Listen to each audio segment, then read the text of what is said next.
Dans la soirée du 4 octobre 1988, débutaient des émeutes d'une rare violence.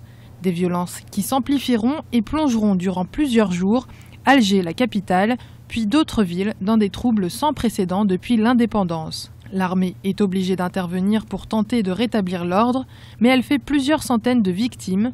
27 ans après les faits, le traumatisme de la société reste profond en Algérie. 5 octobre 1988, c'est la date phare en Algérie qui symbolise en réalité la volonté de tout un peuple d'être pleinement souverain. Donc c'est une date dont tous les Algériens se rappellent, même les plus jeunes. Ce fut un épisode sanglant de l'histoire de l'Algérie puisque l'armée a tiré sur la foule lors des manifestations. Il y a eu des centaines de morts. Donc dans l'esprit collectif, il y a eu ce sacrifice du peuple algérien. Donc ça, c'est un élément important qui est resté dans l'inconscient collectif. Cette volonté de tout un peuple de s'ouvrir à la démocratie, d'en avoir payé le prix avec le sang. Certes, ces événements ont modifié la vie politique du pays, permettant l'avènement du multipartisme, la libération des médias et l'explosion du monde associatif.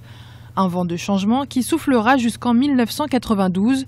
Une autre logique s'installera. Et la décennie noire et la mauvaise gestion des autorités de la sortie de crise sur le plan économique a tellement laissé des séquelles que la classe politique n'a plus de crédit auprès de la population algérienne. Donc cette population algérienne, elle reconnaît cet héritage de 1988, elle sait que c'est grâce à cela que l'Algérie s'est ouverte à la démocratie, mais il y a eu toute une période où finalement qui a cassé cela, qui a vraiment brisé cet élan démocratique et qui fait qu'aujourd'hui les jeunes sont un peu bloqués. 27 ans après les événements du 4 octobre 1988, l'Algérie veut écrire une nouvelle page de son histoire sans rien renier de son passé.